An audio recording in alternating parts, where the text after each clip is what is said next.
এক রহস্যময় ভালোবাসা। চাঁদনী ইসলাম। পর্ব 56-7। রাত প্রায় 2টার দিকে। চারপাশে বেশ ঠান্ডা পড়ছে, আকাশ কুয়াশায় মোড়ানো। বাইরের কোনো কিছুই পরিষ্কার নয়। এই ঠান্ডার মাঝে হাত পা ছেড়ে বসে আছে আদিব। চারপাশে কোথাও রিমঝিম এর কোনো খোঁজ নেই, কোনো খবর পাওয়া যায়নি। রিমঝিম এর ফোনটাও বন্ধ। কি করে খুঁজবে তাকে এত বড় শহরে? আদিব ফ্লোরে বসে আছে, সে যে বড্ড নিরুপায়, কোনো কুলকিনারা খুঁজে পাচ্ছে না। নিজেকে বড্ড বেশি অসহায় লাগছে। হাত পা ছড়িয়ে বসে আছে আদিব, সে মূলত রিমঝিম এর ছবিগুলোকে দেখছে। কত স্মৃতি তাদের একসাথে কোথায় হারিয়ে গেল হঠাৎ করে। আদিব রিমঝিম এর ছবিতে একটা চুমু খেয়ে চড়ো করে কেঁদে উঠল। তার কাঁদতে কাঁদতে বলতে লাগলো, কোথায় হারিয়ে গেলা তুমি? বেইমানি করলা কেন আমার সাথে? তুমি না কত স্বপ্ন দেখতে আর আমাকে বলতে আমাদের একটা সংসার হবে। তুমি সব সময় আমার পাশে থাকবে। আমার বড্ড কষ্ট হচ্ছে তোমাকে ছাড়া। কোথায় আছো তুমি? আর কোনো লুকোচুরি নয়, দেখা দাও আমায়, সামনে আসো। আমি কেন তোমার কাছে গেলাম না সেদিন তোমাকে আনতে? তাহলে অনন্ত শেষবারের মতন দেখাটা হতো আমাদের। রিমঝিম কোথায়? তুমি শুনতে পাচ্ছ? তোমার ডক্টর সাহেব তোমাকে ডাকছে। সারা দাও রিমঝিম, কোথায় তুমি? বলতে বলতে আদিব কান্নায় ভেঙে পড়ল। না আছে তার পাশে কলি, আর না আছে রিমঝিম। কলিকে হারিয়ে কিছুটা শান্ত হয়ে গিয়েছিলাম তোমাকে পেয়ে, এবং তোমাকে হারিয়ে ফেললে আমি শেষ হয়ে যাব। আমার বেঁচে থাকার তুমিই একমাত্র আশা। আমাকে বাঁচতে দাও, বাঁচিয়ে রাখার জন্য হলেও তুমি আসো। রিমঝিম শুনতে পাচ্ছ? আদিবের কান্না যেন পুরো রুম জুড়ে প্রবাহিত হচ্ছে। শান্ত মেজাজের মানুষটাও কেমন ছিন্ন ভিন্ন হয়ে উঠছে। ভোর 7টা। ইরা সকাল সকাল ঘুম থেকে উঠেছে। পাশে আদিল শুয়ে আছে। ইরাকে শক্ত করে বুকের সাথে মিশিয়ে নিয়ে ইরা রেগে আছে আদিলের উপর। তাকে সময় দেয় না, তার সাথে কথা বলে না। মুহূর্তেই ইরা রেগে গেল। তার সাথে যখন কথা বলে না, তাকে সময় দেয় না, তাহলে তাকে এত কাছে নিয়ে ঘুম আসার কি প্রয়োজন? ইরা আদিল থেকে নিজেকে সরিয়ে নিয়ে চাইল বারবার। সে এই মানুষটার একদম কাছে যাবে না। সময় দেয় না যখন ভালোবাসা দেখাতে হবে না তখন। ইরা রাগে কটমট করে উঠল। তার এতগুলা এক্সাম গেল, আদিল তো অনন্ত একদিন সাথে করে নিয়ে যেতে পারত, ভালোবাসা দেখিয়ে জিজ্ঞেস করতে তো পারত, তোমার পরীক্ষা কেমন হয়? তা না করে বউকে জড়িয়ে ধরে শুয়ে আছে বেহালোক। ইরা কোনো রকম আদিল থেকে নিজেকে ছাড়িয়ে অল্প দূরে সরতেই আদিল এক টানে ইরাকে বুকের বাহুডোরে আবদ্ধ করে ফেলল। মুচকি হেসে ইরার চুলগুলোকে ঠিক করতে করতে বলল, পালাচ্ছেন কেন ম্যাডাম? ইরা আদিলের ঠিক করা চুলগুলোকে আবার এলোমেলো করে নিল, অন্যদিকে ঘুরে গাল ফুলিয়ে বলল, পালাচ্ছি না, সকাল হয়ে গেছে, ঘুম থেকে উঠছি। এত অভিমান কিসের ম্যাডাম? আপনি কি রেগে আছেন? ইরা আদিলের বুকের উপর থেকে কোনো রকম সরতে সরতে বলল, ছাড়ুন আমাকে। আদিল ইরার রাগের কারণটা মুহূর্তেই ধরে ফেলল। তাই আদিল ইরাকে মানানোর জন্য বলল, ব্যাস আর 3টা দিন দাও, তারপর থেকে তোমার শিকদার সাহেব তোমার কাছেই থাকবে। ইরা একটু রাগ কমালো এবং ভাবল, আর 3টা দিন কিসের জন্য? কি করবে আদিল? কৌতূহল বশত ইরা বলল, কি এমন কাজ নিয়ে আপনি ব্যস্ত, আমি জানতে চাই। আদিল মুহূর্তেই ইরাকে ছেড়ে দিল এবং বিছানায় শুয়ে থেকে উঠে বসল ইরার ঠিক সামনে। ইরার চোখের দিকে তাকিয়ে বলল, তোমার স্বামী অনেক খারাপ কাজ করে, তুমি সেটা জানলে ঘৃণা করবে আমায়। এখন তোমার এবং আমার পৃথিবী সম্পূর্ণ আলাদা। তবে কথা দিচ্ছি, আমি ঠিক 3 দিন পর থেকে তোমার এবং আমার পৃথিবী একটাই হবে। ইরা চোখ সরিয়ে নিল। কি খারাপ কাজ করে আদিল? আগের বার তো সব মেয়েগুলোকে বাঁচিয়ে বাড়িতে পৌঁছে দেয়া হয়েছিল। তাহলে আবার ও কি আদিল নারী পাচার? না, আর করবে না এমন, আমাকে তো বলেছিল ভালো হয়ে যাবে। উনি স্বামী, আমার বিশ্বাস করা আমার দায়িত্ব। তাই ইরা বলল, পৃথিবী একটাই হোক বা ভিন্ন, হারাম কাজ থেকে বিরত থাকবেন।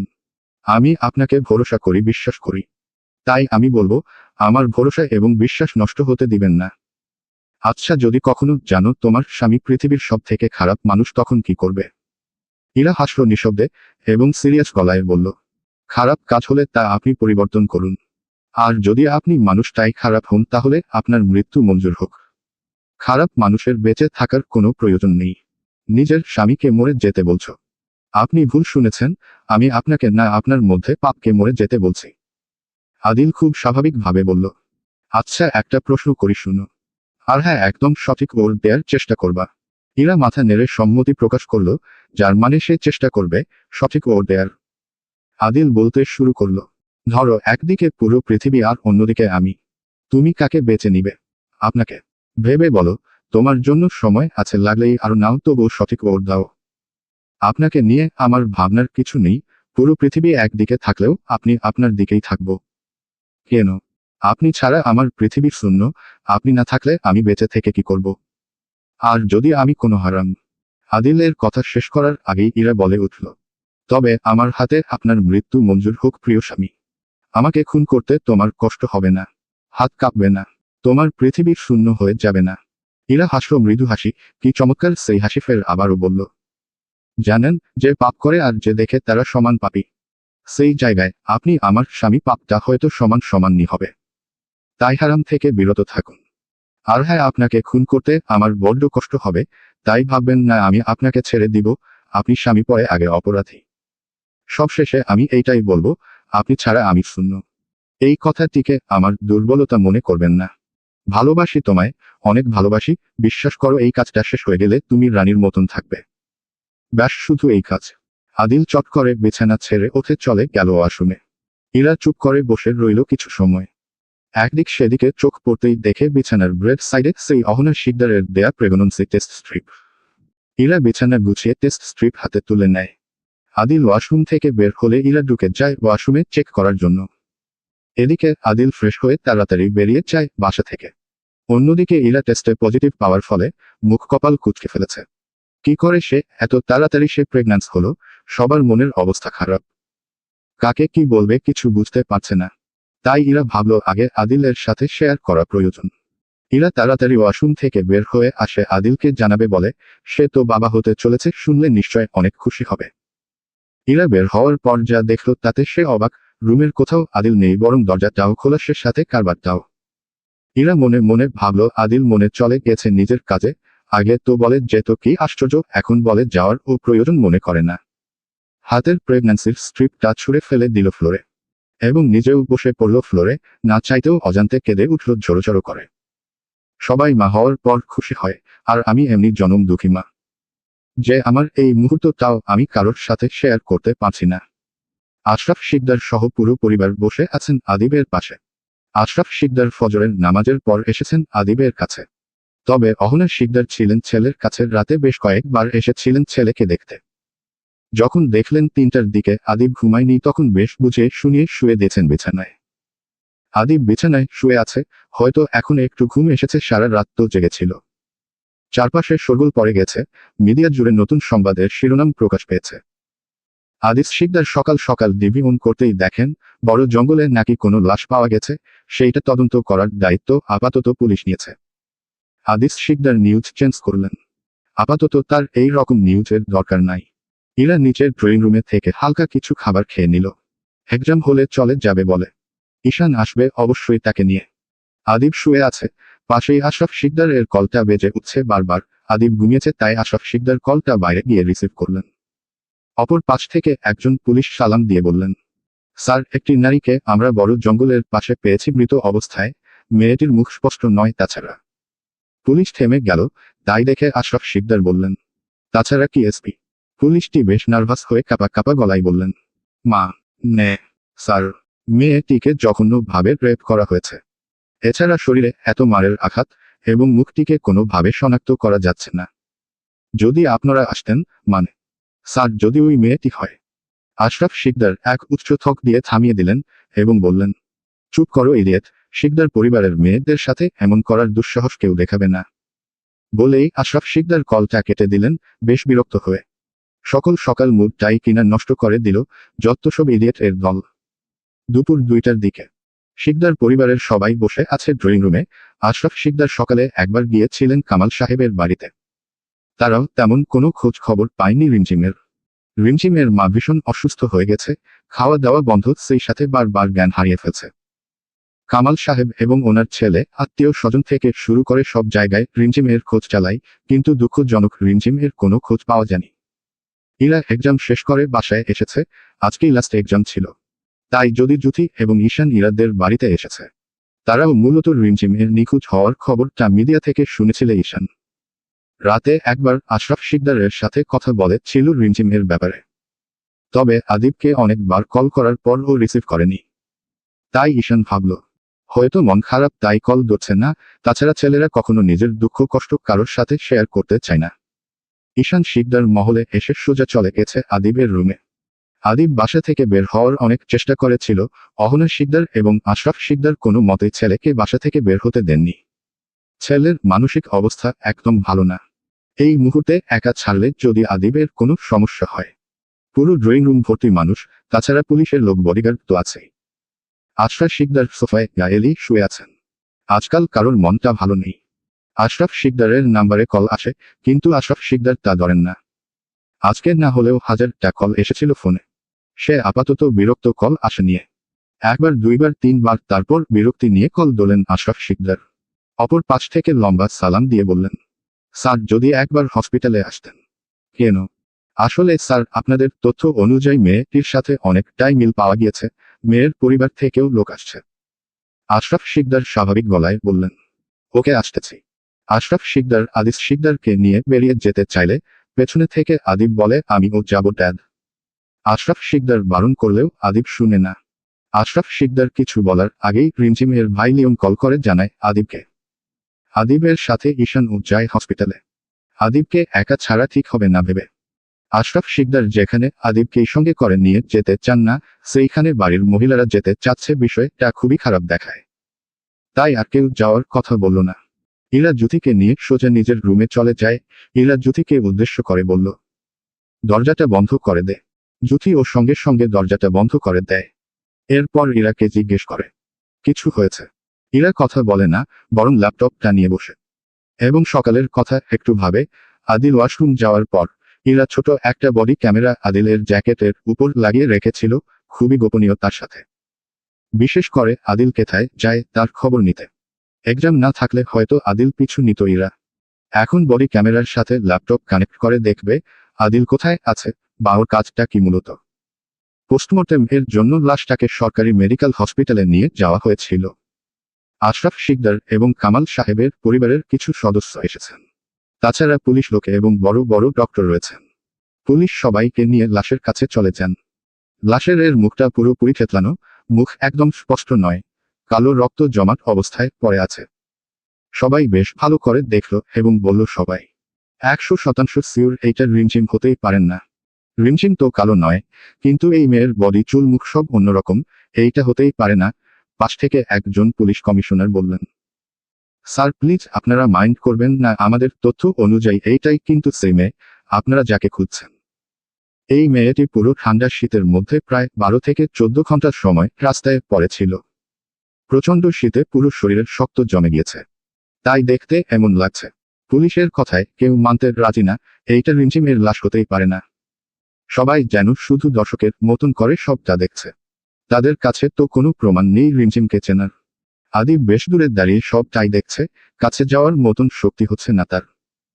যদি রিমঝিম হয় তখন, যখন সবাই মৃত লাশকে দেখা শেষ করে চলে আসে, যখন ঈশান পাশ থেকে বলে, রিমঝিমকে চেনার মতন কোনো কিছু দেখেছিলে কখনো? ব্যাস আদিব এইটুকু কথা বলে এগিয়ে যায় মৃতদেহটার দিকে। সবাই যখন বলছে এইটা রিমঝিম না, তাহলে হয়তো সত্যি এইটা রিমঝিম না। আদিব বুক ভরা সাহস নিয়ে এগিয়ে গেল। আদিব দেহটার সামনে দাঁড়াতেই একজন ডক্টর মুখ থেকে কাপড়টা সরিয়ে দেয়। মুখটাকে এমন বাজে ভাবে আহত করা হয়েছে, কোনোভাবে মেয়েটাকে চেনা সম্ভব নয়। তাছাড়া গাড়ি অজস্র খামুচি এবং কামড়ের দাগ দেখে মনে হচ্ছে কিছু জানোয়াররা মিলে মিশে বেশ তৃপ্তি নিয়ে মেয়েটিকে ভোগ করছে, তারপর নৃশংসভাবে হত্যা করেছে। আদিব মুখ ফিরিয়ে নেই, সামনের দিকে চলে যায়। ঠিক তখন একটা ডক্টর এসে বললেন, স্যার এই রিংটা মেয়েটির হাতে পেয়েছি। আদিব তখন আবার তাকাই ডক্টরের দিকে। ডক্টর হাত দিয়ে রিং উঁচু করে ধরতেই আদিব চট করে আংটি হাতে নেই। ভালো করে নজর ভুলাতেই দেখে সেদিন রিমঝিমকে প্রপোজ করা সেই রিংটার কথা। একদম সেই রকম রিংটা। আদিব আরেকটু ভালো করে মেলানোর জন্য ফোনের রাখা ছবির সাথে আংটিটিকে মেলানোর চেষ্টা করল। আশ্চর্যভাবে মিলে যায় আংটিটা। আংটির উপর ভিউই করে আদিব ধরেনি এইটাই রিমঝিম। আদিব যখন রিমঝিম বলে জোরে চিৎকার দিয়ে ওঠে, তখন সবাই এক এক করে দৌড়ে ছুটে আসে আদিবের কাছে। আদিব কেঁদে উঠে ছোড়ো করে এবং চিৎকার করে কাঁদতে কাঁদতে বলে, এইটাই আমার রিমঝিম, এই আংটিটা তো আমি ওকে দিয়েছিলাম সেদিন। আদিব শক্ত হয়ে দাঁড়িয়ে ঝাপটে ধরে রিমঝিমকে, পাগলের মতন হুহু করে কেঁদে উঠে। রিমঝিম এর সেই অগোছালো আহত মুখটাকে নিজের বুকের সাথে মিশিয়ে নেয় আর বলতে থাকে, রিমঝিম এই রিমঝিম, দেখো আমি আসছি, তোমার ডক্টর সাহেব আসছে তোমাকে নিয়ে যেতে। তুমি যাবে না আমার সাথে? লুকোচুরি খেলছো তাই না আমার সাথে? ঠিক আছে, তুমি যাও, জিতে গেছো, এবার তো চোখ খুলো। এই বউ বউ পাগলি। তুমি না বলতে আমি কেন তোমায় বউ ডাকি না? আমি তো তোমাকে বলতাম বিয়ের পর ডাকবো। এই দেখো আমি তোমাকে বউ ডাকছি। আমার বউ তোমার ডক্টর সাহেবের বউ। তাকাও, এই পাগলির রাগ হচ্ছে কিন্তু আমার। দেখো না। আদিব শক্ত করে চেপে ধরে কাঁদছে। লাশটা রিমঝিমের শনাক্ত করার সাথে সাথে কামাল সাহেব জ্ঞান হারিয়ে বেহুশ হয়ে গেছেন।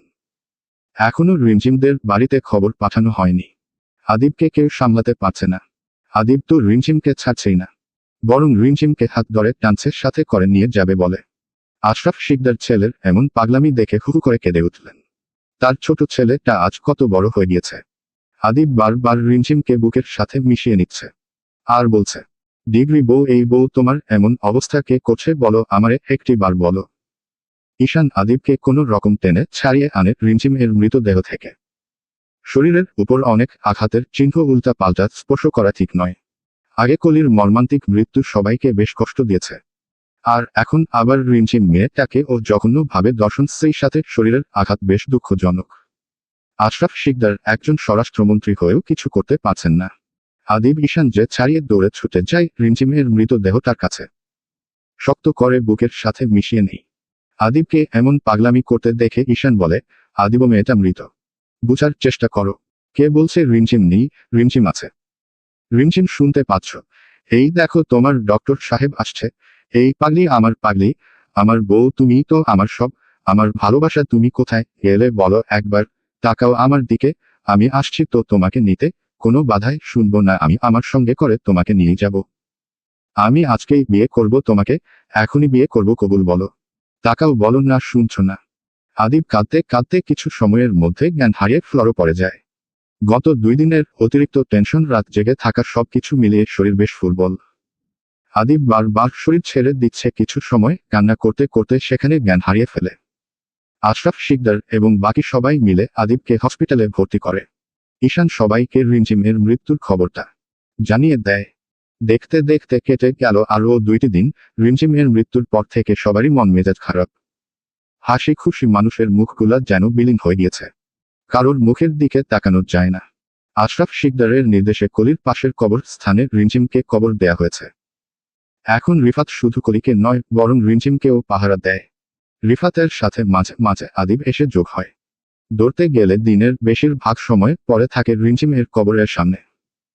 আর এদিকে রিফাত তাকে দেখলে কেউ চিনতে পারবে না। বিশাল বড় বড় দাড়ি, চুলগুলো বেশ বড়, সেই সাথে কলির দেয়া চাদর বেশ পুরনো হয়ে গিয়েছে। গায়ে পরিহিত শার্ট কিছু কিছু জায়গায় ছিঁড়ে গিয়েছে। কত দিন হয় গোসল করে না, নিজের বাড়িতে যায় না। এখানে পরে পরে অপেক্ষা করে কলির জন্য। ওই যে কলি বলে ছিল খুন শেষ হলে তাকে ডাকবে, সেই ডাকের অপেক্ষা বসে আছে রিফাত। একবার কলি ডাকলেই চলে যাবে। আশরাফ শিকদার মোটা চশমা চোখে দিয়ে বসে আছেন, আসরের নামাজ শেষ করে। ওনার পাশেই বসে আছেন অদম বাবা আদিস শিকদার। মাইমুনা শিকদার মেয়ের মৃত্যুর পর থেকে একটিবারের জন্যও কথা বলেননি আদিস শিকদারের সাথে। আদিল গত 2 দিন ধরে বাড়ি ফিরছে না, তার ফোনটাও বন্ধ। ইরা সেদিন যে জ্যাকেটের মাঝে বডি ক্যামেরা লাগিয়েছিল, ওই লোকেশনটা ব্যাকলো রোজ বাড়ির দিকে। রিমঝিম এর মৃত্যুর ফলে আদিলকে খুঁজতে যাওয়া হয়, তবে ঠিক করছে আজকে বিকেলে যাবে কেউ একজনকে সাথে করে নিয়ে। তার প্রেগন্যান্সির কথাটাও জানানো হয়নি কাউকে। আদিল বাড়িতে ফিরলে সবাইকে শোনাবে এই সুসংবাদটা। কিন্তু আদিল ওই বাড়িতে কি করে? এই প্রশ্নটা করে করে খাচ্ছে ইরাকে। ফ্ল্যাশব্যাক। আমি কিন্তু বিকেলে নানুর বাসায় যাব, আপনি নিষেধ করতে পারবেন না। ওকে যাও, তবে উল্টা পাল্টা চলাফেরা করবা না, আর দ্রুত চলে আসবা। রিমঝিম কপাল কুঁচকে ফেলল এবং বলল, আমি তো আপনার সাথে যাব। ভাইয়া বলেছিল নিয়ে যাবে, আমি নিষেধ করেছি, আর বলেছি আপনি আমার সাথে যাবেন। আমি আমার ডক্টর সাহেবের সঙ্গেই যাব। আদিব মৃদু হেসে বলল, কখন যাবেন ম্যাডাম? বিকেলে। আপনি নিয়ে যাবেন তো আমাকে? অবশ্যই নিয়ে যাব। আপনি কিছু সময় অপেক্ষা করবেন তাহলেই হবে। আচ্ছা শুনেন। হহম বলেন ম্যাডাম। আমি তো আপনার বউ তাই না? তাহলে কেন ম্যাডাম বলে ডাকেন? একটু বউ বলে ডাকলে কি হয়? আপনি এখনো বউ হননি ম্যাডাম, তবে খুব তাড়াতাড়ি হবেন, তখন সারাক্ষণ আপনাকে বউ বলে ডাকবো। না না, এখন ডাকেন। শখ কত, ডাকবো নি পরে তোমার সামনে গিয়ে। ওকে। খুশি খুশি মনে রিমঝিম কলটা কেটে দিল। এরপর নিজের সব জামা কাপড় গুজাতে লাগলো। কিছুক্ষণ পর বেরিয়ে যাবে বাসা থেকে। লিওন ল্যাপটপে কাজ করছিল, পাশের রিমঝিমের মা ভাত মেখে মেয়েকে খাইয়ে দিচ্ছে। লিওন রিমঝিমকে উদ্দেশ্য করে বলল, নানা ভাই কল করেছিল, সন্ধ্যার আগে যেতে বলেছে বাসায়। ওই পাশের জঙ্গল নাকি ডাকাতি সেই সাথে চুরিও হয়। আমি যাই তোকে দিয়ে আসি। রিমঝিম মাথা ঝাঁকিয়ে নিষেধ করল, এরপর বলল, আদিব নিয়ে যাবে আমাকে, আমি ওর সাথেই যাব। রিমঝিমের মা কপাল কুঁচকে ফেললেন এবং রাগী গলায় বললেন, বিয়ে হয়নি এখনো, এত ঘোরাঘুরির কি প্রয়োজন? রিমঝিম আর খাবো না বলে উঠে দাঁড়াতে দাঁড়াতে বলল, ঘোরাঘুরি কই করছি আম্মু, আমি তো নানা বাড়ি যাচ্ছি। কথা শেষ করে রিমঝিম রুমে গিয়ে জামা কাপড় পরে রেডি হয়ে নিল, নিজের প্রয়োজনীয় সবকিছু নিয়ে সবাইকে বাই বলে হাঁটতে শুরু করলো। তারপর আদিবকে কল করলো। 2-3 বার কল করার পর আদিব কলটা রিসিভ করলো। হ্যাঁ বলে, আপনি কোথায়? আমি হসপিটালে আছি, একটা ইমার্জেন্সি রোগী আসছে, ঘন্টা খানেক লাগবে, তুমি কই? রিমঝিম অভিমান করে বলল, তাহলে আপনাকে আসতে হবে না। কোথায় তুমি? বাসা থেকে বের হয়েছি, আমি একাই যেতে পারবো, আপনাকে আসতে হবে না। আদিব বুঝতে পারল রিমঝিম গাল ফুলিয়ে বলছে সেসব, তাই আদিব রিমঝিমকে মানানোর জন্য বলল, আমার পাগলি বউ, আমার একটু বেশি ইমার্জেন্সি কাজ আছে, তুমি প্লিজ ভাইয়ের সাথে যাও, আমি তোমাকে কিছুক্ষণ পর কল করছি। আমি একাই যেতে পারবো, আমার ফোনে চার্জ নেই, নানা বাড়ি গিয়ে তারপর আপনাকে কল করব।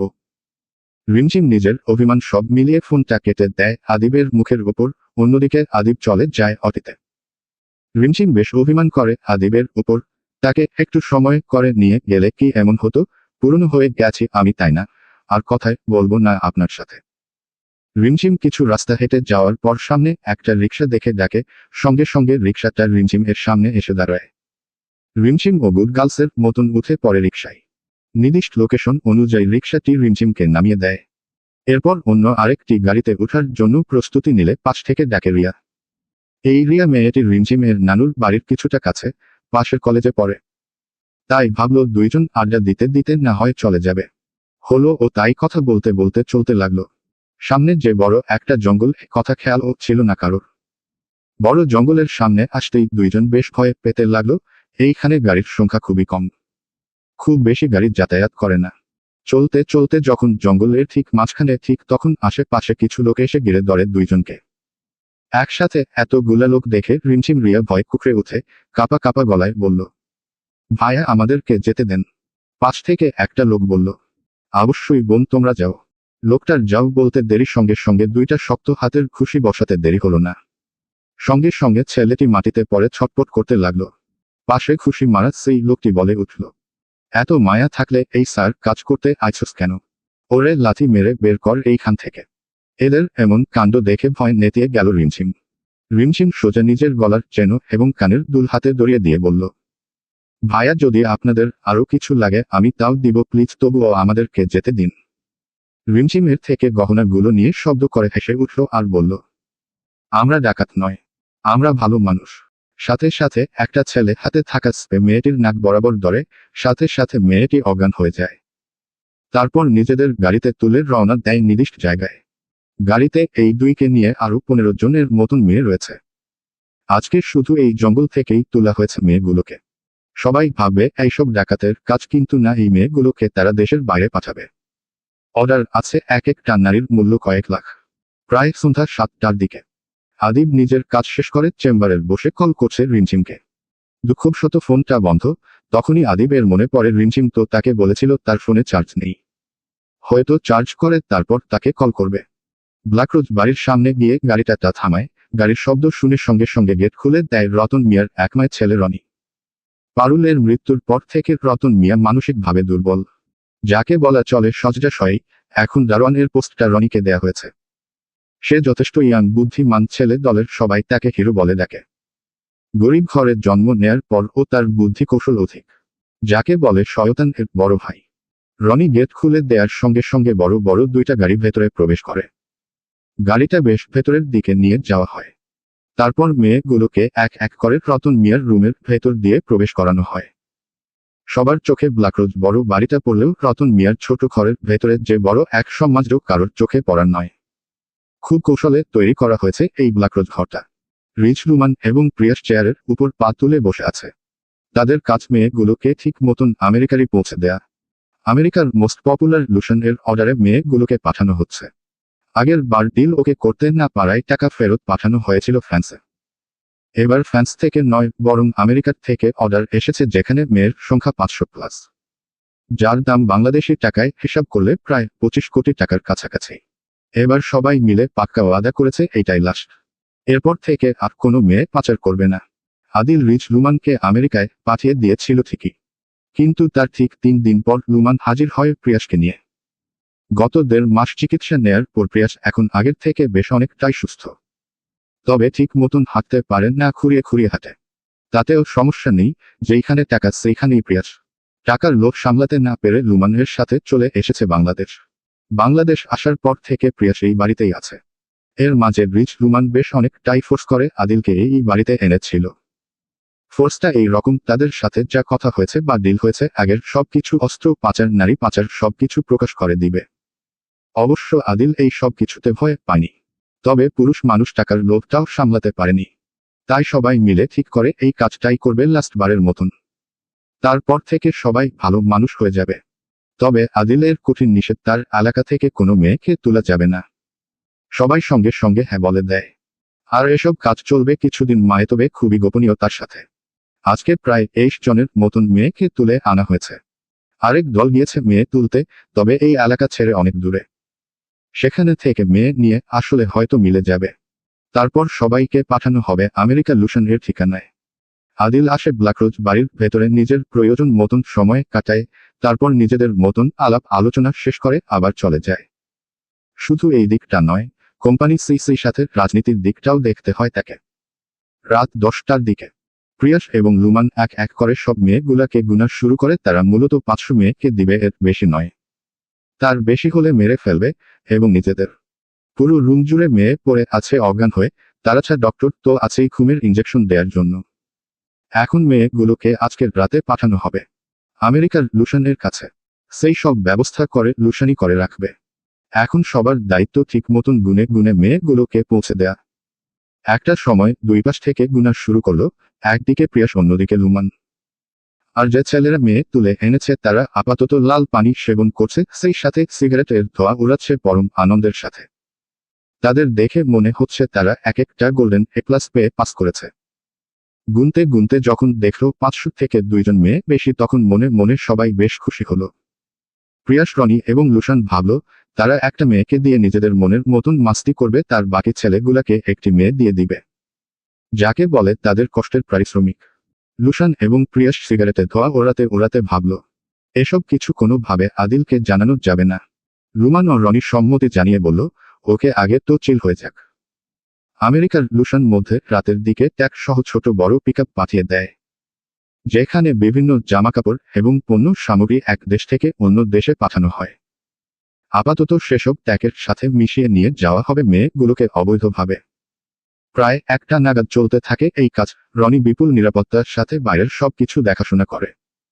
এত রাতে এই ব্ল্যাকরোজ বাড়ির আশেপাশে আসার সাহসটা অনন্ত কেউ দেখাবে না।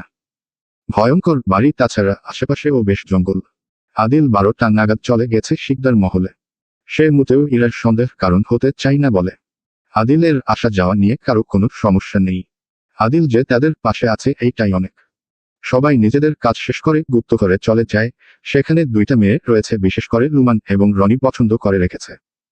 মেয়েটি এখনো অজ্ঞান অবস্থায় পড়ে আছে। যদি জ্ঞান ফিরে মেয়েটির, তবে আরো ঝামেলা। তার কি প্রয়োজন? আমাদের তো মেয়ে হলেই হয়। কথা শেষ করে সবাই শব্দ করে হেসে উঠে। কি কুৎসিত বিকৃত সেই হাসি, দেখলেই গা গুলিয়ে আসে। রনি এবং লুমানের পছন্দকৃত নারীটি আর কেউ নয়, স্বয়ং রিমঝিম এবং রিয়াকে তুলে দেয়া হয় বাকি কয়েকটা পুরুষের কাছে, যারা দিন রাত পরিশ্রম করে মেয়েদের খোঁজ লাগিয়েছে। আর রিমঝিমের উপর প্রিয়াস, রনি এবং লুমান চাপিয়ে পড়ে।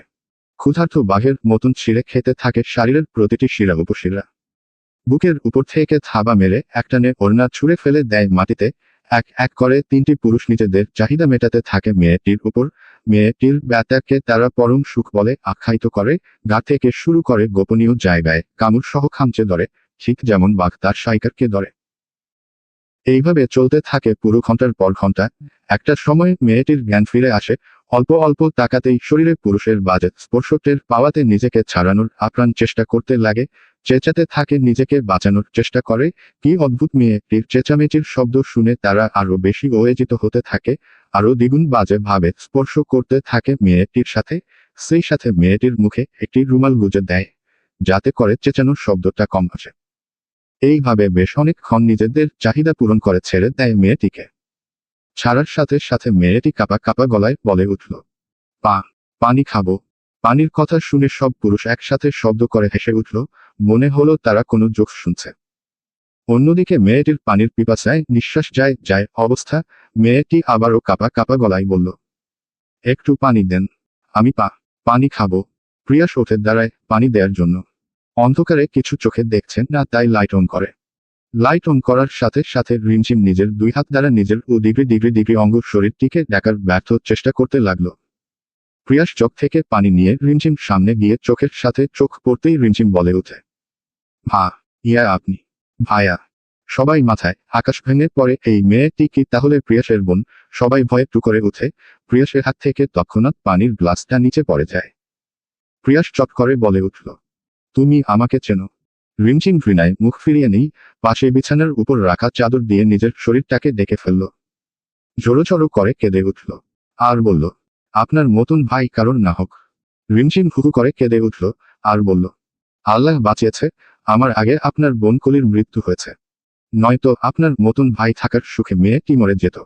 আপনি পুরো ভাই জাতিকে কলঙ্কিত করলেন। প্রিয়াসের যেন মাথা ঘুরছে, সে কি করলো এইটা শেষমেশ কিনা নিজের আপন ছোট বোনের বান্ধবীর সাথে। ঘৃণায় নিজেই নিজেকে আঘাত করতে শুরু করলো।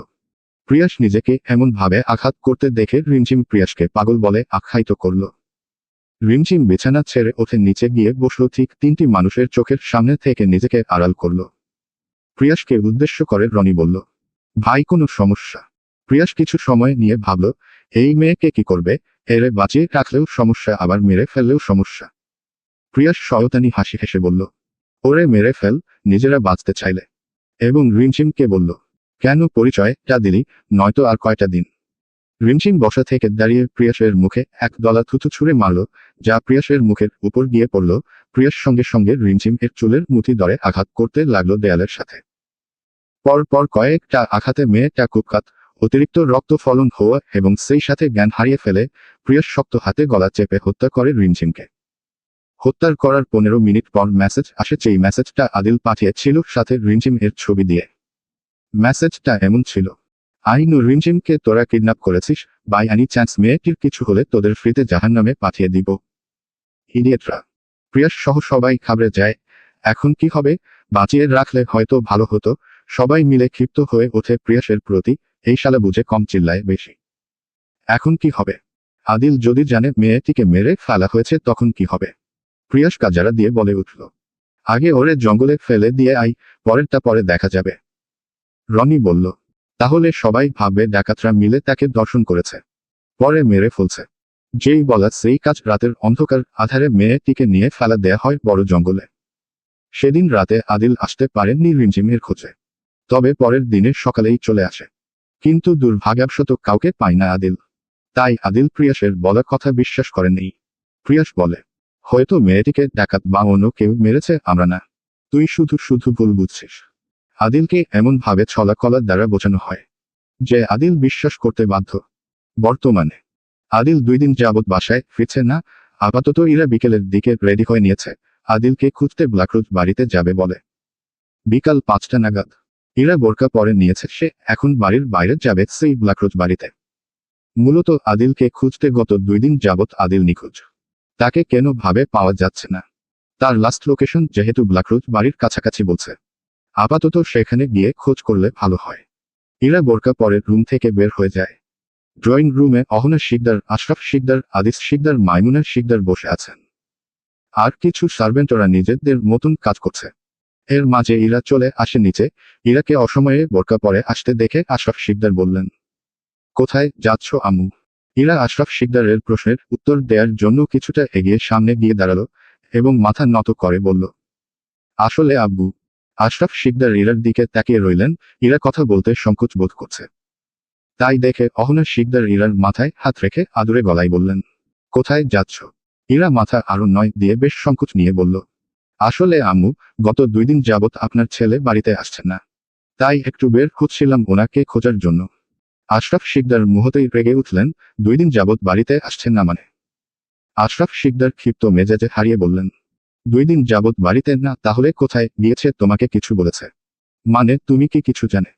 ইরা মাথা এদিক সেদিকে নাড়িয়ে বলল, না আব্বু আমাকে কিছু বলেনি। এবং আমি জানি উনি কোথায় গিয়েছেন। আশরাফ শিকদার ইরাকে বললেন, তুমি দাঁড়াও, আমিও আসতেছি, তোমার সঙ্গে যাব। বাইরের পরিবেশ একদম গ্রহণযোগ্য নয়। কখন কার বিপদ হয়ে যায় বলা যায় না।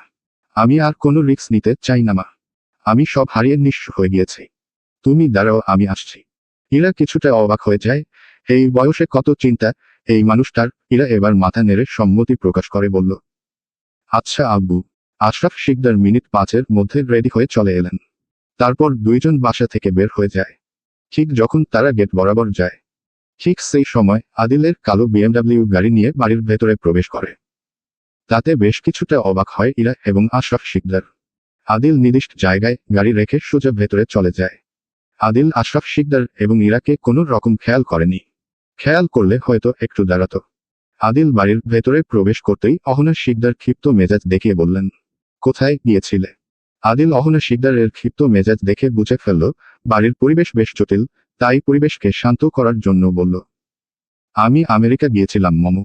কিছু ইম্পর্টেন্স কাজের জন্য। কোনো সমস্যা হয়েছে? অহনা শিকদার বেশ জটিল তার সাথে প্রশ্ন করলেন, তুমি আমেরিকা গিয়েছিলে? কি আশ্চর্য, আমরা জানি না। কি এমন কাজ ছিল তোমার যে কাউকে না বলে হঠাৎ করে তোমাকে আমেরিকা চলে যেতে হলো? তাও আবার মায়ে 2 দিনের জন্য। আদিলের শান্ত মেজাজটা মুহূর্তেই বিগড়ে গেল, রাগে রিরি করে বলে উঠল, বিশ্বাস হয় না আমার কথা?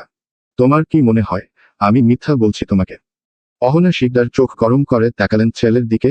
তার সাহস হয় কিভাবে নিজের মায়ের সাথে উচ্চ স্বরে কথা বলার? অহনা শিকদার গম্ভীর গলায় কিছু একটা বলতে যাবেন, তাই আগেই আশরাফ শিকদার ক্ষিপ্ত মেজাজ চাচিয়ে বললেন, কি হচ্ছে অহনা, তুমি ছেলের সাথে এমন আচরণ করছো কেন? আদিল এখন আর বাচ্চা নেই, যথেষ্ট বড় হয়েছে, এইখানে ওর বউ দাঁড়িয়ে আছে। শান্ত হও। আশরাফ শিকদারের উড়ে অহনা শিকদার মুহূর্তেই চুপ হয়ে গেলেন। আদিল নিজের রাগকে কোনোভাবে কন্ট্রোল করে চলে যায় রুমে। ইরা মাথা নত করে আশরাফ শিকদারের পাশে দাঁড়িয়ে আছে। তার এই মুহূর্তে কাকে কি বলা উচিত সে একদম বুঝতে পারছে না। আশরাফ শিকদার ইরাকে এমন সংকোচ বোধ করতে দেখে বললেন, তুমি রুমে যাও, আমি এই দিকটা সামলে নিব। ইরা সম্মতি জানিয়ে সামনের দিকে পা বাড়ায়। মাথা তুলতেই দেখে অহনা শিকদার গম্ভীর মুখে দাঁড়িয়ে আছেন। ইরার একদম ইচ্ছে করল না অহনা শিকদারকে এমন ভাবে রেখে উপরে যেতে। তাই ইরা আগ বাড়িয়ে অহনা শিকদারের সামনে গিয়ে দুহাত টেনে নিজের কাছে নিয়ে বলল, আম্মু প্লিজ ভুল বুঝবেন না। আমি দুঃখিত ওনার হয়ে, আমি মাফ চাইছি আপনার কাছে। অহনা শিকদারের ছেলের প্রতি রাগ থাকলেও ছেলের বউয়ের প্রতি বিন্দু পরিমাণও রাগ ছিল না। এবং থাকার কথাও না। ইরা যথেষ্ট বুদ্ধিমতী গুণী একটি মেয়ে। সবাইকে ঠিক যতটা সম্মান করে আবার ততটাই ভালো ও বাসে। অহনা শিকদার ইরার থেকে নিজের হাত ছাড়িয়ে ইরার মাথায় ভরসার হাত রেখে বললেন, মায়েরা কখনো সন্তানের প্রতি অভিমান রাখে না। আমি সব সময় তোমাদের জন্য দোয়া করি তোমরা ভালো থাকো। আমরা আর কয়দিন বাঁচবো বলো? আমার আদিল বড্ড ছেলে মানুষ, ওর মনটাও ঠিক ততটাই নরম। ও ঠিক যতটা ভালোবাসতে পারে আবার ঘৃণা করে দূরেও সরিয়ে দিতে পারে। হয়তো জীবনে আমার ছেলে কোনো ভালো কাজ করেছিল, যার বিনিময়ে তোমার মতন একজন জীবন সঙ্গী পেয়েছে। অহনা শিকদার আর কথা বাড়ালেন না, জায়গা পরিবর্তন করে নিজের রুমে চলে গেলেন। ইরা এদিক সেদিকে না তাকিয়ে সোজা চলে গেল উপরে। একদম প্রস্তুতি নিয়ে হাঁটতে শুরু করলো, কিভাবে ঝগড়া করলে ভালো হয়। আজকে ছোট খাটো একটা ঘূর্ণিঝড় হলে ও মন্দ হয় না। ইরার ভাবনার ছেদ ঘটল ঠিক রুমের সামনে গিয়ে, বিছানার উপর একটি প্যাকেট রাখা। কিন্তু চারপাশে আদিল নেই। ওয়াশরুমের ভেতর থেকে পানি আওয়াজ বলে দিচ্ছে আদিল ওয়াশরুমে। ইরা বিছানার উপর রাখা প্যাকেটটাকে হাতে তুলে নিল। কি সুন্দর করে প্যাকেটটাকে রেডি করে আনা হয়েছে, দেখতে খুবই চমৎকার লাগছে। ইরার মনে অনেক কৌতূহল জাগলো, কি হতে পারে এই প্যাকেটে। কিন্তু ইরা প্যাকেটটা খুলল না, যেখানে ছিল আবার সেইখানেই রেখে দিল বিছানার উপর। বেলকনির কার্নিশ এসে দাঁড়িয়ে অপেক্ষা করতে লাগলো আদিলের জন্য। হাজারটা প্রশ্ন মাথায় ঘুরপাক খাচ্ছে, সেসব ওর শুধু আদিল দিতে পারবে। এর মাঝে আদিল নিজের শাওয়ার শেষ করে রুমের ভেতরে প্রবেশ করে। কি আশ্চর্য, রুমের ভেতরে ইরা দাঁড়িয়ে তবুও কথা বলছে না। কারবাদ হতে কোনো জামা কাপড় বেরও করেনি। তবে কি ইরা রেগে আছে? হয়তো রেগে আছে, রেগে থাকারই কথা। আদিল শাওয়ার শেষ করে যে টাওয়াল জড়িয়ে ছিল আপাতত সেইটা পরে এগিয়ে যাচ্ছে বউয়ের দিকে, মানে বউয়ের রাগ ভাঙাতে। ইরার রুমে আসার পর ও নিজের বোরকা চেঞ্জ করেনি। ইরার রাগ হলে সে সব সময় গাল ফুলিয়ে বসে থাকে।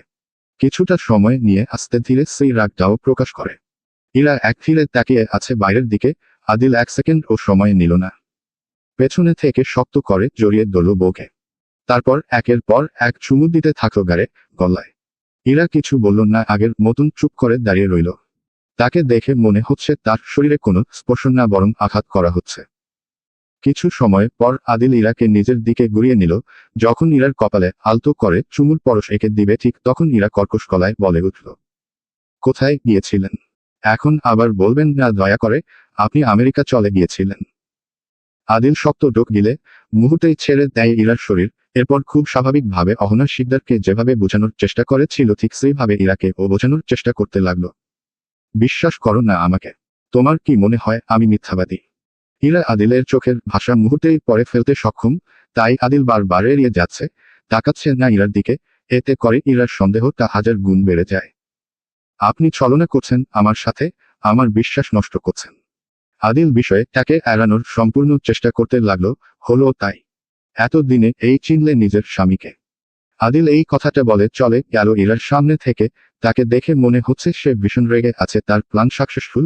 ইরাকে যা বুঝাতে চেয়েছিলে সেটাই বুঝিয়েছে। মনে মনে শয়তানি হাসি হেসে কারবাদ হতে নিজের জামাকাপড় বের করে পরতে শুরু করলো। অন্যদিকে ইরা আদিকের মিথ্যা ছলনায় ভুলে গিয়ে ভাবতে লাগল। যেখানে ইরার রাগ করার কথা, সেইখানে আদিল রাগ করে গাল ফুলিয়ে চলে আসে। এইটা দেখার পর ইরার মুখ থেকে একটাই কথা বের হয়, এইটাই বাকি ছিল, শুধু বছর নয় যুগটাও পাল্টে দিল এই লোক। একদম ছাচ্ছা ইডিয়েট। মেয়েদের মতন করে গাল ফুলায়, এই লোককে কে এখন বুঝাবে গাল ফুলানো এই সহজ কাজটা ছেলেদের জন্য নয়, বরং মেয়েদের জন্য বরাদ্দকৃত। শেষমেশ কিনা মেয়েদের ইমোশনাল নিয়ে টানাটানি, এইটা মানা অসম্ভব। থাকুন আপনি গাল ফুলিয়ে, কে আপনার মতন লোকের গাল ফুলানোর মতন সস্তা কাজ করতে যাবে? ইরা মনে মনে কিছু সময় বিড়বিড় করে নিল। এর মাঝে মনে মনে কয়েকশো বকা দিতেও ভুলল না। সে সাথে স্বামীকে মেয়েদের মতন শাড়ি পরাতেও ভুলল না।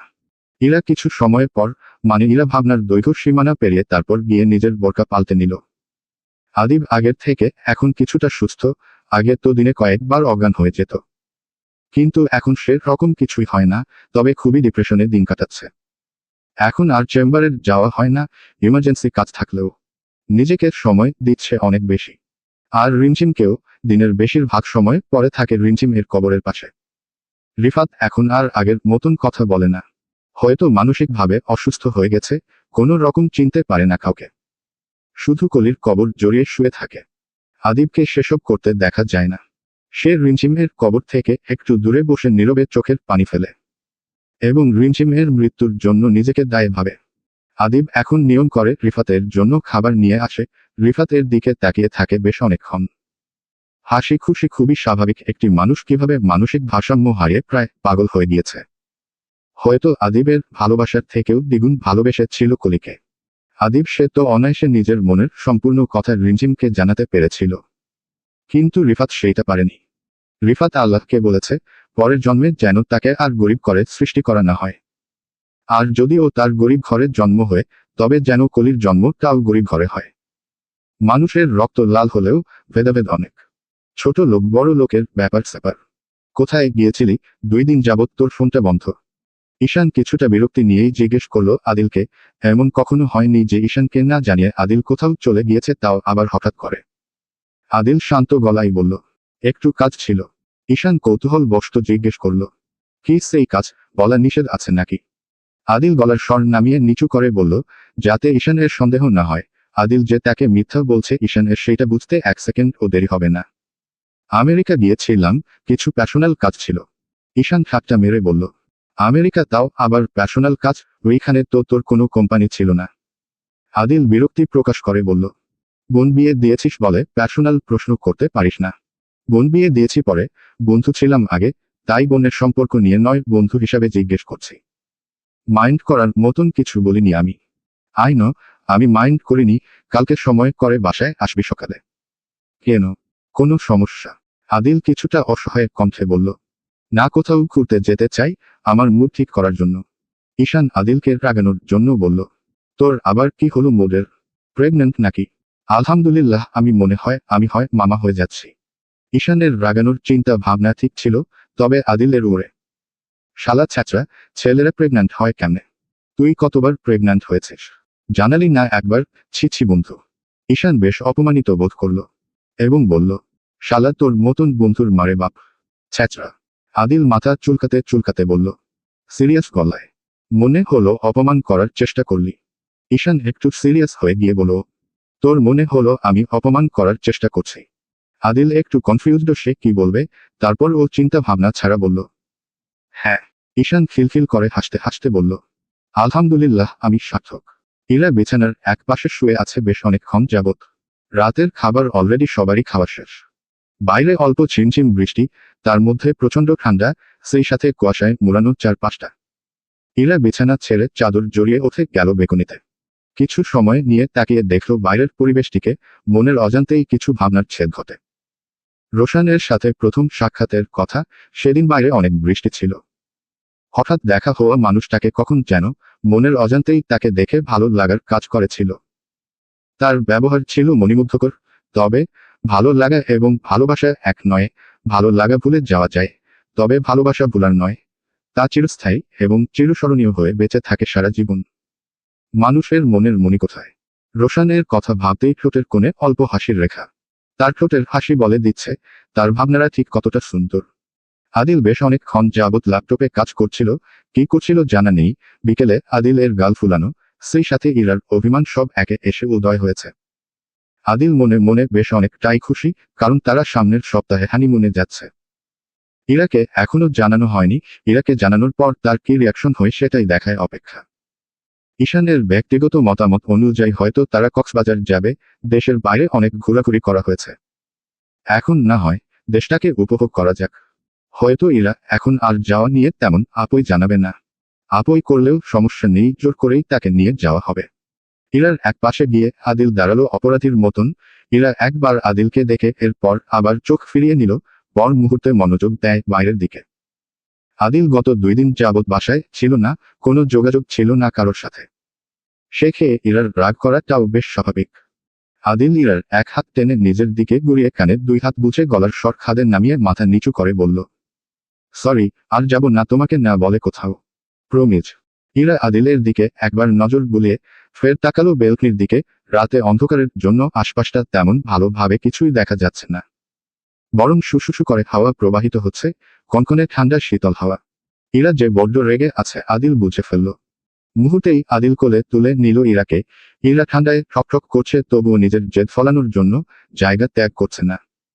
আদিল কোল থেকে নামিয়ে ইরাকে বসিয়ে দিল বিছানার ওপর, এরপর পাশেই গুছিয়ে রাখা কমফোর্টটিকে এলোমেলো করে ডেকে দিল ইরার শরীর। সাথে সাথে এসির পাওয়ারটাও কমিয়ে দিল। আদিল ইরার সামনে হাঁটু ভেঙে বসে কানে হাত দিয়ে বলল, তোমাকে না বলে আমি আর কোথাও যাব না, আই প্রমিজ। ইরা তাকাচ্ছে না আদিলের দিকে। এখন কি করবে আদিল? বউয়ের রাগ তো যেকোনো ভাবেই ভাঙাতে হবে। আদিল ইরার জন্য আসার সময় একটা সুন্দর গিফট নিয়ে এসেছিল। সেইটা বিছানার উপর রাখা। আদিল হাত বাড়িয়ে গিফটটাকে নিজের কাছে আনলো। প্যাকেটটা খুলে ইরার হাতে দিয়ে বলল, এইটা তোমার। ইরা তাকালো না গিফটের দিকে, বরং উল্টো রাগ কমে যাওয়ার জায়গায় আরো বেড়ে গেল, সেই সাথে অভিমানও।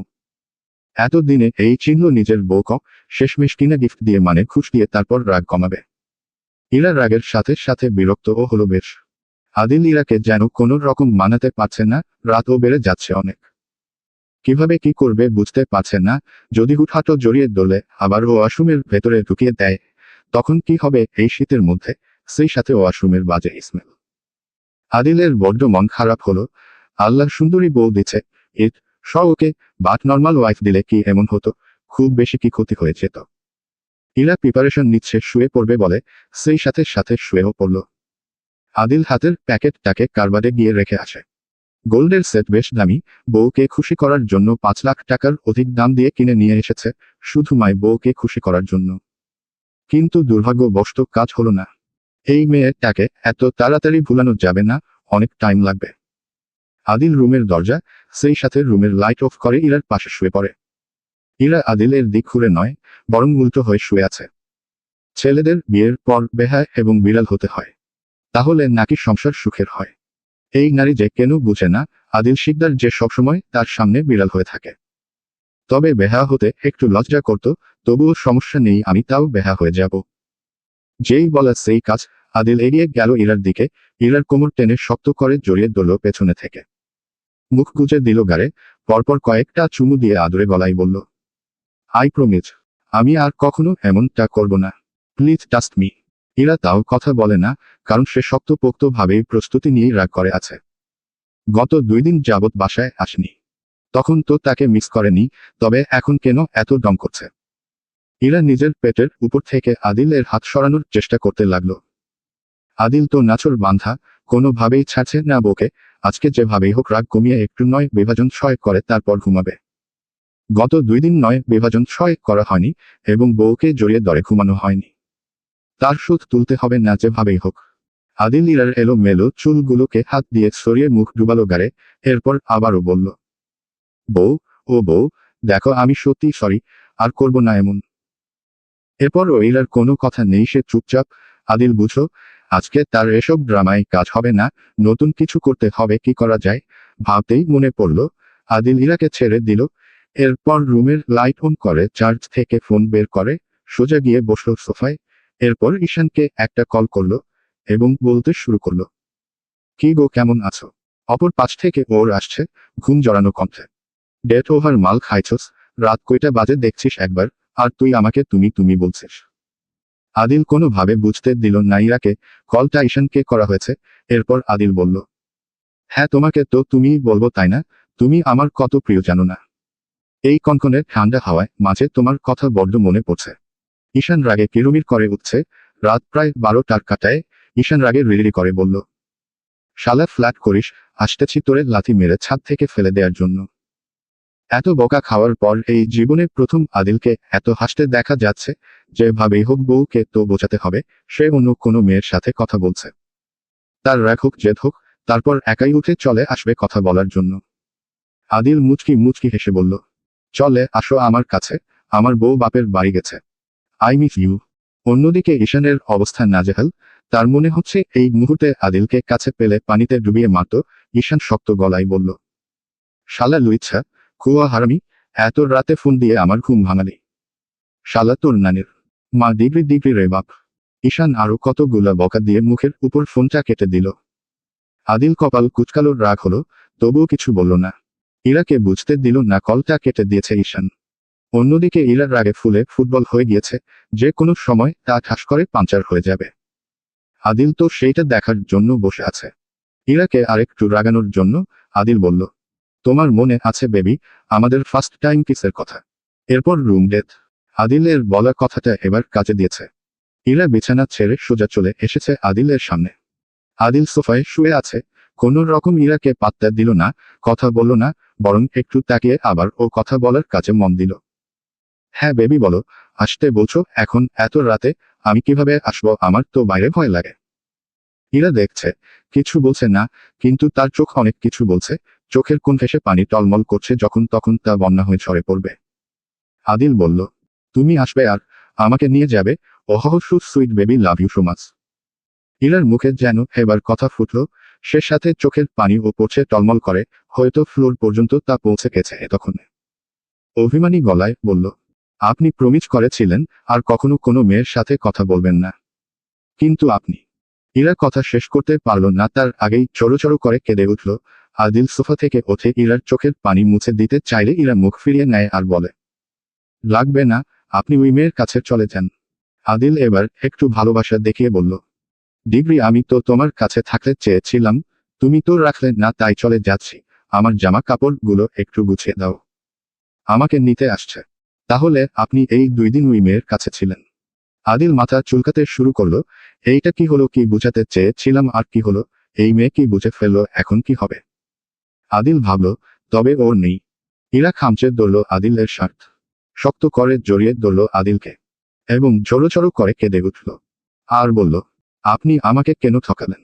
আমি তো আপনাকে ভালোবেসেছিলাম। আদিল বুঝল এরা সবটা সত্যি সত্যি ভেবেছে, শুধু মেয়েটাকে এতটা কাঁদানো ঠিক হচ্ছে না। তাই আদিল নিজের ফোনের কল লিস্টটা দেখিয়ে বলল, ঈশানের সাথে কথা বলছিলাম, কোনো মেয়ে ছিল না, দেখো আমার কসম, তোমাকে রাগানোর জন্য এমনটা করেছি। সরি বউ, এই দেখো কানে ধরছি। ইরার শুকনো ডোক গিলল, তাকে কাঁদানোর জন্য এবং কষ্ট দেয়ার পায়তারা করা হয়েছিল। ইরা চোখের পানি মুছে নিল, এরপর আদিলের শার্ট ছেড়ে দিয়ে এগিয়ে গেল বিছানার দিকে। ইরাকে চলে যেতে দেখে আদিল ইরার হাত টেনে ধরল, নিজের ঠিক সামনে এনে দাঁড় করালো। এরপর দুহাতে কোমর চেপে ধরে ঠোঁট বুজে দেয় ইরার ঠোঁটে।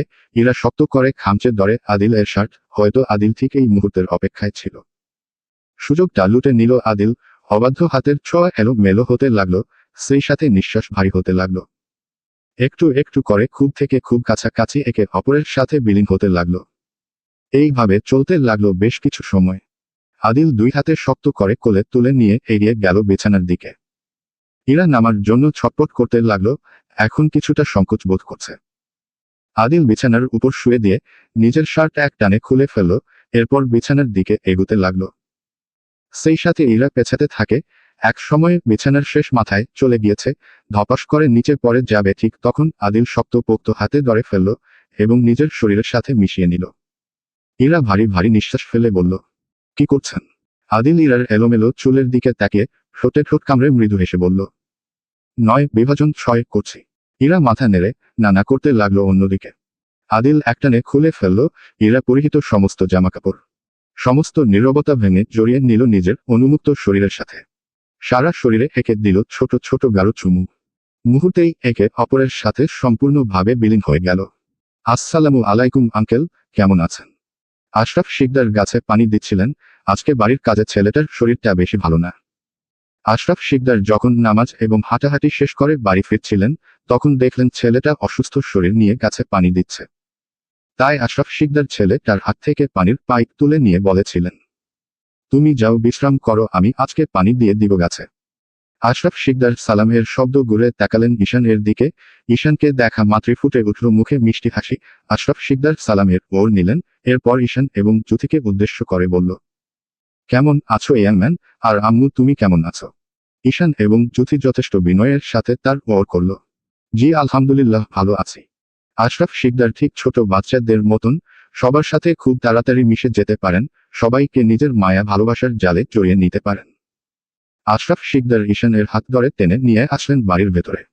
সোফায় ওদের বসতে দিয়ে পাশেই কিছু সার্ভেন্টদের বললেন তাড়াতাড়ি নাস্তা দিয়ে যাওয়ার জন্য। আশরাফ শিকদার ভেতরে চলে গেলেন ভালোভাবে হাত পরিষ্কার করার জন্য। হাতে কাদা, সেই হাতে সাদা পাঞ্জাবিতেও বেশ কিছুটা কাদার ছিটে ফোঁটা পড়েছে। আদিস শিকদার টেবিলে নাস্তা করছেন। গত 1 মাস ধরে কোম্পানির কোনো কাজে যাওয়া হয় না। অহনা শিকদার বেশ হিমশিম খেয়ে গেছেন কোম্পানি সামলাতে গিয়ে। আদিল রাজনীতি নিয়ে বেশ ব্যস্ত থাকে, যার ফলে সেও ঠিক মতন অফিসে যেতে পারে না। বাড়ির কেউ অফিসের সপ্তাহ খানেক না গেলে ও যে মানুষটা সবকিছু সামলে নিত, সেই মানুষটাও ভারসাম্য হারিয়ে পাগলপ্রায় অবস্থা। না কাউকে চিনতে পারে, আর না কারোর সাথে কথা বলে। আদিস শিকদার দীর্ঘশ্বাস ছাড়লেন, আজকে তার জন্য এসব কিছু হয়েছে। মেয়েটাকে তো নিজের হাতে মেরাই ফেলল, আর অন্যদিকে ছেলেকে অমানুষ বানিয়েছে। তার জীবনের সব থেকে বড় ব্যর্থতা এই দুই জায়গায়। আশরাফ শিকদার উপর থেকে ফ্রেশ হয়ে নিচে চলে এসেছেন।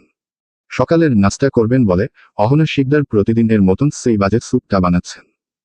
অনেক হেলদি, বাট প্রতিদিন এক টেস্টের খাবার খেতে এক খেয়ালি লাগে। বিশেষ করে ডায়াবেটিসের জন্য এত বেশি খাবারগুলোকে বেঁচে খাওয়াতে হয়। আশরাফ শিকদার গিয়ে বসলেন ঠিক ঈশানের পাশে। আশরাফ শিকদারকে দেখে জ্যোতি বলল, আমি ইরার কাছে যাচ্ছি। কথা শেষ করে জ্যোতি হাঁটল উপরের দিকে, ইরার রুমে যাবে বলে। জ্যোতি উপরে গিয়ে বাইরে থেকে নক করল বেশ কয়েকবার। তার মনে হয়েছিল আদিল রুমের ভেতরে আছে, আবার তার জন্য রুমের ভেতরে কেউ কোনো রকম লজ্জার মুখে না পড়ুক। স্বামী স্ত্রীর পার্সোনাল মোমেন্টটাই কাটানো হয় রুমের ভেতরে। জ্যোতি নক করার সাথে সাথে ইরা দরজাটা খুলে দিল। আদিল ওয়াশরুমে ফ্রেশ হচ্ছে। সকালে সবার সাথে অনেক দিন যাবৎ নাস্তা করা হয় না, তাই ইরা ইচ্ছাকৃতভাবে আদিলকে সকাল সকাল তুলেছে ঘুম থেকে। হয়তো ইরা নিজেও আজকে একটু লেট করে ঘুম থেকে উঠেছে। রাতে আদিলের এলো মেলো ভালোবাসার সাথে কনকনে ঠান্ডার মাঝে ফরজ গোছল এইগুলা শেষ করতে করতে প্রায় 3টার কাছাকাছি বেজে গিয়েছিল। ইরা জ্যোতিকে নিয়ে রুমে বসল। এর মাঝে ইরা নিজের মাথার চুলগুলোকে সুন্দরভাবে আঁচড়ে নিল।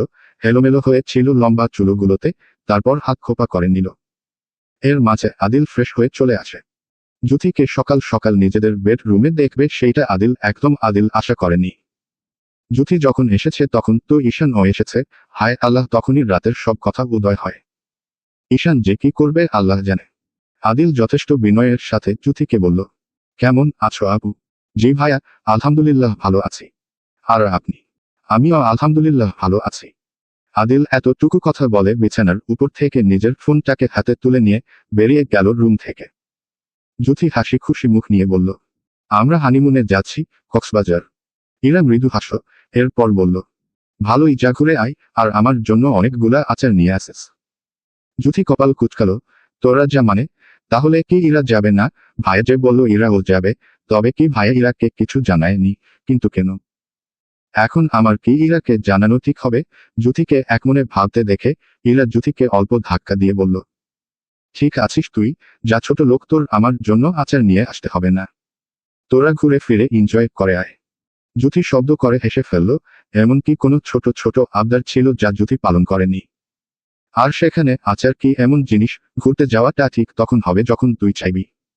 জুথি কিছুটা সংকোচ নিয়ে বলল। ঈশান তো বলল, ভাই আর তুইও যাবি, কিন্তু আমার তো এখানে এসে মনে হচ্ছে তুই কোনো কিছু জানিসই না। ইরা কিছুটা অবাক হলো, তাদের তো হানিমুনে যাওয়ার বিষয় নিয়ে তেমন কোনো কথা হয়নি। আদিল তাহলে তাকে না জানিয়ে ঘুরতে যাওয়ার প্রিপারেশন নিচ্ছে।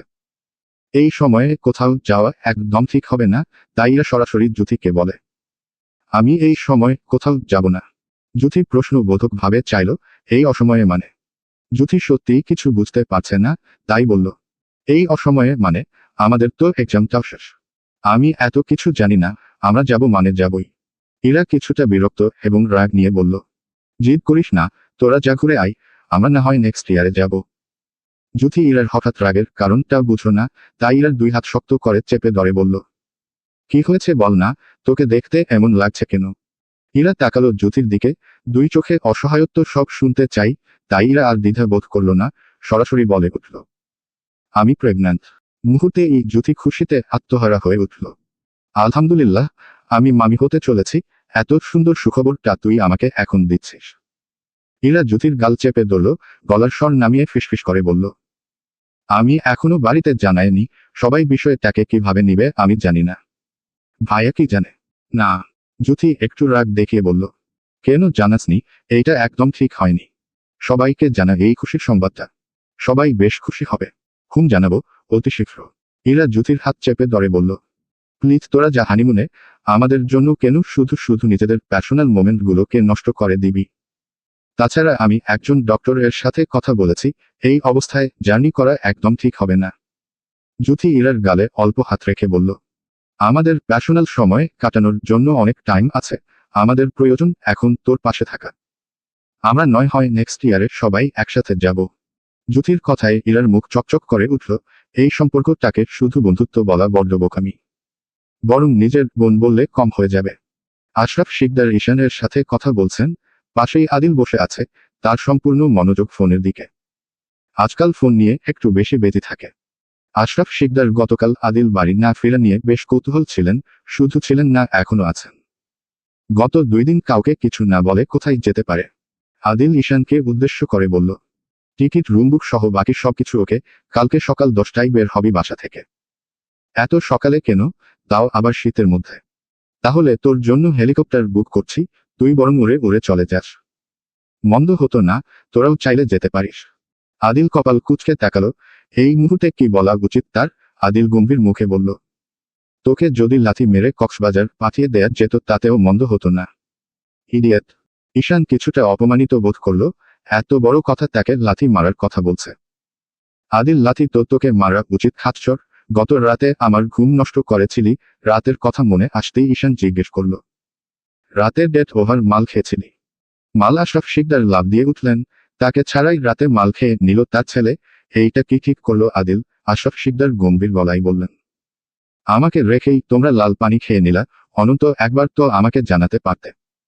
ঈশান কপাল চাপড়াতে থাকলো, কি বলা হলো আর এই মন্ত্রী কি শুনল? বয়স হয়ে গেলে বুঝি মন্ত্রীরা কালা হয়ে যায়। How funny. ঈশানকে হাসতে দেখে আশরাফ শিকদার আরো গম্ভীর্য মিশিয়ে বললেন, এই ইয়াং ম্যান, হাসছো কেন? তোমরাই বলো এইটা ঠিক করছো। ঈশান আদিলকে ফাঁসানোর জন্য আশরাফ শিকদারের সাথে তাল মেলাতে থাকলো। না আঙ্কেল, আদিল একদম ঠিক করেনি। ওর উচিত ছিল আপনাকে সাথে নিয়ে লাল পানি সেবন করা, কিন্তু ও এইটা করলো না। তুমি তো করতে পারতে ইয়াংম্যান। আমি তো ছিলাম না আঙ্কেল। আদিল একা একা খেয়ে নিয়েছিল, তারপর মাল খেয়ে যখন টাল হয়ে গিয়েছিল তখন আমাকে কল করেছিল। আদিল দুইজনের এমন অস্বাভাবিক কথা শুনে রাগে কিরমির করে উঠল, মেজাজ জাঁচিয়ে উঠল। ঈশানের বাদশা, আমি মাল খাইছি? তোরে কে বলছে ইডিয়েট? তোর বোন আর তুই, তোরা দুইটাই এক। কি দেখে যে তোদের সাথে আমার পরিচয়টা হয়েছিল আল্লাহ ভালো জানে। আর আমার সালার কুয়া কপাল। ঈশান সহ আশরাফ শিকদার শব্দ করে হেসে উঠলেন। ঈশান আদিলকে আরেকটু রাগান্বিত করার জন্য বলল, সালার ভাই দুলাল, তোর জন্য এক বালতি সমবেদনা। অহনা শিকদার সবার জন্য খাবার রেডি করছেন, আশেপাশে বেশ অনেকগুলা সার্ভেন্ট আছে তাকে সাহায্য করছেন। অহনা শিকদার সহ বাকি সবাই এসে বসেছে খাওয়ার টেবিলে। আজকে আদিবও এসেছে টেবিলে, আগের থেকে কিছুটা স্বাভাবিক লাগছে তাকে দেখতে।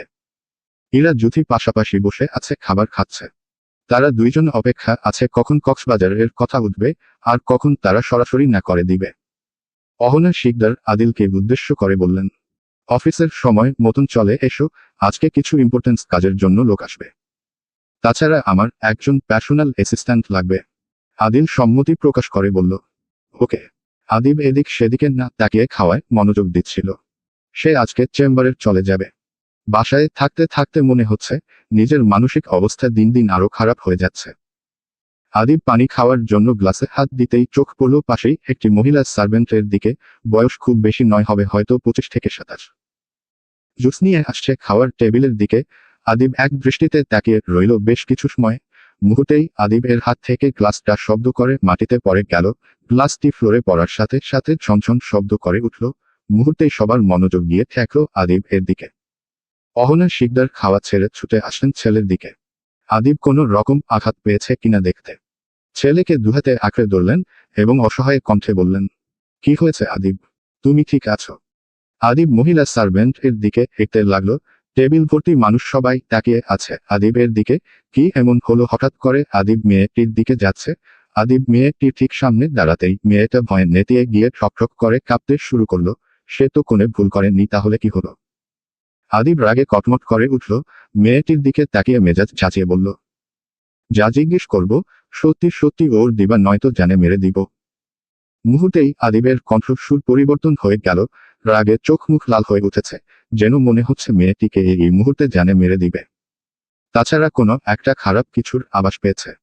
সামনের মেয়েটা বেশ কাঁপাকাঁপি করছে, সেই সাথে ভয়ে তটস্থ হয়ে আছে। অহনা শিকদার মেয়েটির দিকে তাকিয়ে শান্ত গলায় বললেন, আদিব কি বলছে বৃষ্টি, ওর দাও।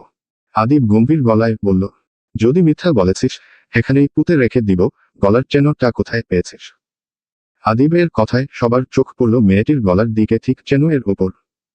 আর এদিকে মেয়েটি ঠকঠক করে কাঁপছে, অন্যদিকে আদিল চোখ বড় বড় করে তাকিয়ে আছে। এত বড় বোকামি হলো কিভাবে? মেয়েটি কাঁপা কাঁপা গলায় বলল, স্যার এই চেনটা আমার জামাই দিছে, তাও বছর খানেক আগে। মেয়েটির কথা বলতে দেরি আদিবের গলা চেপে ধরতে দেরি হলো না। দেয়ালের সাথে শক্ত করে চেপে ধরে দাঁতে দাঁত পিষে বলল, নাটক চো স খা নি মহিলা, তোর জামাইরে এখন ফোন কর। মেয়েটা কি বলবে বুঝতে পারছে না। এদিকে খাওয়া ছেড়ে সবাই উঠে গেছে আদিবকে ছাড়ানোর জন্য। সবাই বেশ কিছু সময় নিয়ে ছাড়ালো মেয়েটির থেকে। অতিরিক্ত জোরে গলা চেপে ধরায় মেয়েটির নিঃশ্বাস আটকে যাচ্ছে। কোনো রকম ছাড় পাওয়াতে ঘন ঘন নিঃশ্বাস ছাড়ছে। মেয়েটিকে ভয়ে হু করে কান্না শুরু করলো। মেয়েটি গত 3-4 বছর ধরে এই বাড়িতে কাজ করে, কখনো কারোর ব্যবহার বা কাউকে খারাপ মনে হয়নি। আজকে হঠাৎ করে কি এমন হলো? মেয়েটি কাঁপা কাঁপা গলায় বলল, আমার স্বামী তো বিদেশ থাকে, মেলা দিন আগে থেকে। আদিল কোনো রকম রিস্ক নিতে রাজি নয়, তাই আদিল পরিবেশটাকে শান্ত করার জন্য আদিবকে উদ্দেশ্য কর বলল, আদিব কি হচ্ছে এইটা? মেয়েটার শরীরে টাচ করছো কেন? তোমার কথা বলার প্রয়োজন হলে দূর থেকে বলো। শরীরে হাত দেয়ার রাইট কে দিয়েছে তোমাকে? আদিলের কথায় ভীষণ বিরক্ত হলো আদিব, তবে কিছু বলল না, বড় ভাইয়ের অসম্মান বলে। তাই আদিলকে বুঝিয়ে বলতে চাইলে, ভাইয়া তুমি বুঝতে পারছো না। আদিবকে থামিয়ে দিয়ে আদিল বলে উঠল, এই মেয়ে নেক্সট টাইম থেকে আর আসবে না এই বাড়িতে, তোমার চাকরি নেই আর আজকের পর থেকে। Get out. সবাই থমথমে মুখ নিয়ে তাকিয়ে রইল আদিলের দিকে। আদিব হয়তো ভুল বুঝে মেয়েটার শরীরে হাত দিয়েছে, তাই বলে মেয়েটার চাকরি নিয়ে টানাটানি করতে হবে। কেউ চাইল না কোনোভাবে আদিলের অসম্মান হোক, তাই সবাই আদিলের ডিসিশন মেনে নিতে বাধ্য হলো। আদিব দ্রুত বাড়ি ত্যাগ করল, ভীষণ ঘৃণা লাগছে নিজের প্রতি। এতটা ভুল তো হওয়ার ছিল না। তবে কি মাথা ঠিক নেই? এক এক করে সবাই নিজেদের রুমে চলে গেল। অহনা শিকদার চলে গেলেন নিজের কোম্পানিতে। আদিস শিকদার ও সাথে গেলেন। আশরাফ শিকদার চেয়ারে বসে আছেন। রাজনৈতিক কিছু বিষয় নিয়ে আলোচনা করার আছে। আদিলকে অহনা শিকদার বলেছেন কোম্পানিতে যাওয়ার জন্য। তার মানে যেতেই হবে, তাছাড়া কালকে তো চলে যাবে হানিমুনে, প্রায় সপ্তাহ খানেক পর ফিরবে। আদিল ইরাকে উদ্দেশ্য করে বলল, আমার জামা কাপড় বের করো, আমি অফিসে যাব। আদিল কথা শেষ করে চলে যায় ওয়াশরুমে ফ্রেশ হওয়ার জন্য, আর এদিকে ইরা আদিলের জন্য জামা কাপড় বের করার জন্য চলে যায় ওয়ার্ড্রোবে।